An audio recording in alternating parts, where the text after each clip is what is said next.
So ladies and gentlemen, would you welcome to the podium, please, Dr. Yeoman. Thank you very much.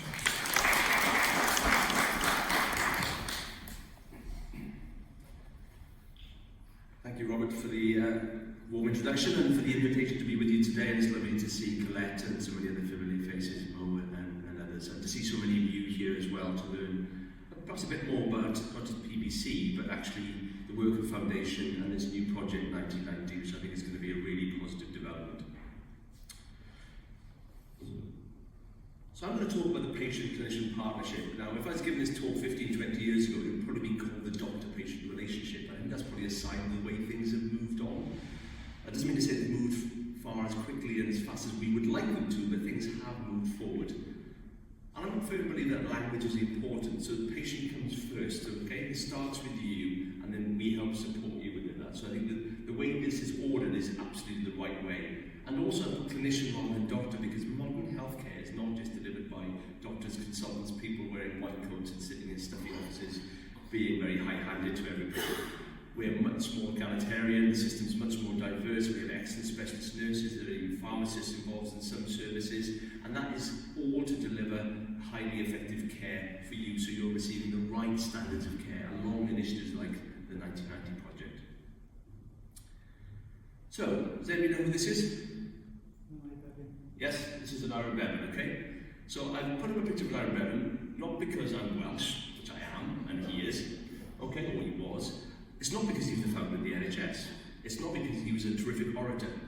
There's a picture of Ira Bevan here because for 1940s, this was a man of rare insight, okay? He could see outwards. He was forward-thinking. He was inclusive in his language, okay? So I've chosen a picture of Ira Bevan because this is one of his most famous quotes. The purpose of power is to give it away. And you think of a man saying that in parliamentary language in 1948, that was almost incendiary stuff, okay? And so why is that relevant to the patient-clinician partnership? Well, it's because there's been a power gradient in healthcare, okay? Traditional healthcare models give all the power through knowledge to us as doctors, nurses, and other healthcare professionals. And patients and carers are shut out. We know best, you do as you're told, okay? That's the way it was, okay? There was no truck about it, this is just the way it is. So individuals are then reduced to a very submissive, or at best a very passive role in their care.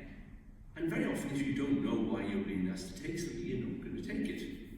I have children, I tell them to do something, they usually say no. If I explain why, they'll still say no, but maybe I'll have a better chance of them saying yes, okay? But the reality is that if people understand why things are being proposed, there's a much better likelihood of people being able to tolerate certain side effects that medications often bring about. And ultimately, we both want the same thing. We want you to get better. As John alluded to, sometimes as doctors, we focus very much on the fibrosis, the cirrhosis, and the complications, but actually what matters to you is somewhat different. So we need to find that middle ground so we can deliver the outcome that we both want. I think historically it's fair to say, and even today, that can sometimes create an adversarial dynamic. If one person feels the other holds all the power in that dynamic, that can be very unbalanced, and that can lead to negative emotions, it can lead to loss of adherence or compliance with therapy, it can lead to loss of attendance to clinics, it can lead to complaints, and just lead to loss of trust, and that's a disaster. As I've said, significant progress has been made, but I still think there's some way still to go. So I think this is why talking about it is an important step forwards. Because ultimately, your health isn't a zero-sum game, okay? It's not a my interest as a clinician, yours as a patient, so I win, you lose. These are two separate things. These are overlapping things, okay? We need to find that thing that we both will agree on that you are happy to do in terms of medication taking, in terms of management, in terms of whether further tests. So we need to find those overlapping areas of interest so that everyone wins out of this scenario. So I think as we start to consider the patient-clinician partnership in the modern age, we have to really think about what do we mean by partnerships in the first place. So if you look at a very generic definition of partnerships, they're arrangements where parties agree to cooperate to advance mutual interests. It's very stale, it's very sort of transactional and not very, very useful to a healthcare setting. But I took this from a very modern medical dictionary, and this describes health partnerships as commonly understood to be the interaction between a doctor and a patient. I didn't say nurse or other allied health professional, but there we are. The former advising on optimal strategies for improving or maintaining health, and the latter following the advice and taking charge of his or her own health. I still think that's quite paternalistic, actually. So I think we can do better than that again. So we need to reimagine what partnerships should look like in terms of healthcare environments for PBC and beyond. And this is what the UK General Medical Council is not a body that many of us have a lot of positive things to say about, but some of the things they come out with are fairly sensible. And this is a document that is actually very important to doctors, okay? It's the duties of a doctor, and this is a sort of a code that we should try to adhere to in all things that we do. And this describes partnerships as, a good partnership will ensure that clinicians are listening to and responding to concerns and preferences of patients and carers, to give people the information they want in a need in a way they can understand, to respect the rights of individuals, as patients and carers and relatives, to reach decisions with you about their treatment and care. So it's nothing about you without you, okay? And then supporting people to help manage those conditions with our input. I quite like that as a framework to work from. So that's the sort of why we should do this. We need to consider the how, but I think before we get to the how, I think we really need to focus on why there are challenges with partnership working even today. As I say, I think the medical profession has moved, and I think we're much more diverse as a workforce to deliver some of that care for you and to deliver it with you, but there's still much to be done. I think one of the biggest challenges is time, okay? We're very, very time poor. Sometimes another challenge from the healthcare perspective is that the healthcare professional you see may not have that much knowledge and experience of your condition. PBC is a relatively rare disease, and there's a lack of trained hepatologists in the UK, so depending which part of the country you live, you might see somebody who doesn't see very many patients with PBC. You might see a GP who's only ever seen one person with PBC before in their career, and that's going to be very hard for them. And they don't want to admit that they don't know that, and they want to try and help you get better, but they'll feel probably embarrassed that they don't know that, but they can't know everything about everything. I think the traditional paternalistic mindset that I've alluded to also definitely creates a significant barrier to effective partnership working, and some people have poor communication skills, and that's a tricky one to tease out despite the efforts of medical schools to do so. From the patient perspective, you might have had a bad experience in other healthcare environments. You might have been treated dismissively, you might have been poo-pooed and said, well, there's nothing to worry about, or the ALP is not that high, don't worry about it, or the itching must be due to soap powder or something else, you've been dismissed, and so therefore you've come into another appointment understandably with your dukes up because you've had bad experiences, and that's only understandable. I would do the same. Some people feel intimidated coming into healthcare environments. Hospital clinics are busy, they're often noisy, they are rushed, they're time pressured, and sometimes you feel that you're sort of funneled through this sort of gigantic system without much care and attention.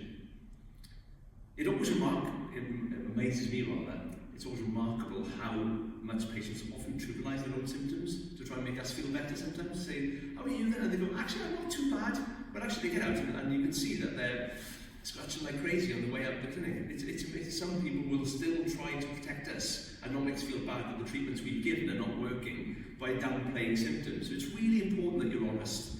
And I think that some of the stuff I'll talk about in a little while is a good way of preparing yourself for your clinic visits to make sure we understand how this is affecting you. And sadly, we don't know everything in medicine and science. So I think many times people think there must be a solution to this. We must have found a way by now. And there's still much we don't know about PBC, there's much we don't have in terms of therapeutic treatments, particularly for itching and definitely for fatigue. But it's still important that we explore those things. I've mentioned paternalism, and I think it's always worth coming back to that. It's a really negative barrier to successful partnerships. So this doctor knows best, or healthcare professional knows best, definitely prevents any sort of collaborative approach to healthcare provision. Similarly, a fixation on medical endpoints, as John's alluded to, may not tally with the things that are bothering you. We are rightly worried about your development of serious liver disease, but actually you might not have that. Or your biggest concern is around your pruritus or your disabling fatigue or your sicker symptoms in relation to Sherman's, etc. And ultimately, all that is against that principle of personalised medicine that we heard about from Mo already. Time barriers, just give you a sort of a flavour, it's often sort of for people to understand how clinics are often run. So our clinics, we have 20 minutes for a new patient appointment, and I have 10 minutes for a follow-up appointment. So if somebody's coming in and they've got lots of complicated symptoms because of their PBC or any other condition, and there's a lot of distress associated with that, it's very hard to get to all that within 10 minutes. That's not saying we shouldn't do it, but I think it's important, and that feeds back to this.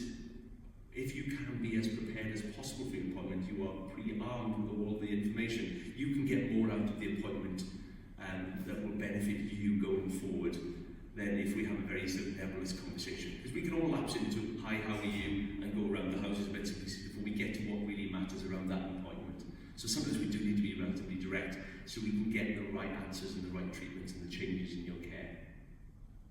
Clinics often run late as a result of the short appointment slots, and that adds to everyone's frustrations and makes everyone feel a little bit fraught and frazzled. And as I said, your condition is uncommon, so you may have many questions, particularly on your first appointment. You might have gone round the houses for several years, and it's quite common that people are diagnosed with PBC and see the hepatologist several years after the liver tests were first found to be abnormal. And you have accrued a lot of worry and questions in that time period. And we have to try and factor that in and get through that. And we absolutely should do that, but we need to find creative ways of doing that to make sure you are adequately informed about your condition. So that brings us on nicely to the how do we do this better. Some of it is having conversations with yourselves in fora like this, but actually this is where the role of the foundation really comes into its own, okay? And I think these are some recently published and produced documents that can really help give you a better clinic experience, okay? There's two documents. One is the Patient Guide to Appointment Preparation, and the second is how to help you guide a discussion about your PBC with your clinician. And there are copies of these on the table that I can see, okay? So I'll just go through those in a little bit more detail. So this is one about appointment preparation, where you can see the first section. It says, prepare your questions. Think about what you want to get out of that appointment with the time that you have, okay? So if you've organised and got those written down, it'll be much easier to address as many of those as we can in the time that we have, okay? Secondly then, jot down what current medications you're on, so, you know, not looking for bits of paper. I forget stuff all the time, so if you've got all your medication or listed them with you, we know that there's nothing that's going to interact if we want to start on something new. List your symptoms for your appointments. Don't be afraid to ask for clarification things. What do you mean by that? Does that mean X? Does that mean Y? Okay? Because it's much easier to deal with it there and then than you go away and stewing on it for weeks and sometimes months at a time, and that can create lots of negative emotions, and that can facilitate a breakdown of that partnership working. And then some top tips then for how to manage remote appointments in terms of making sure your Wi-Fi is working and your phone's on, etc., and it's got charge, etc. From the point of view then of the conversation with your clinician, there are three major domains. One is treating your PBC, the second is managing your PBC symptoms, and the third is monitoring your PBC. And these are based on the care bundle that you'll hear about from Robert in a second. The care bundle is just a toolkit for clinicians to use to try and deliver better PBC care. So for treating, are you on URSO? Are you on the right dose of URSO according to your weight? Do you require second-line treatment? And if you do, are you actually on it? So these are little checklist questions that you can use as prompts to make sure your clinician is doing the right thing for you. Similarly, for managing your symptoms covers itch, fatigue, brain fog, dryness of eyes, mucous membranes, and has your bone health been assessed? Because we know this is done very, very poorly. And then monitoring, depending on have you had further monitoring of your liver disease with ultrasound scans, which may or may not be appropriate, but if it isn't relevant to you, then that's an easy, quick conversation. But if it is relevant to you, it does need to be happening on a regular basis. So to summarise, developing partnerships are essential for providing better care. Okay, I think it's a really nice strap line in terms of as we take this initiative forward. Okay, we need to be providing better care for you. Your symptom burden, emotional well-being, medication adherence, that's how often you take your medication at the right times, and therefore long-term outcomes and resolution of your symptoms and that prevention of serious liver damage can all be affected by the success of a patient-clinician partnership. So I think developing tools, mutual trust and respect are integral to this, and the PBC Foundation really acts as a bridge between what we do as healthcare professionals and you as people experiencing this. So So I started with a quote by Aaron Bevan, and I just wanted to really finish with another quote from him, just to really exemplify how inclusive he was, okay? So this is my truth, tell me yours.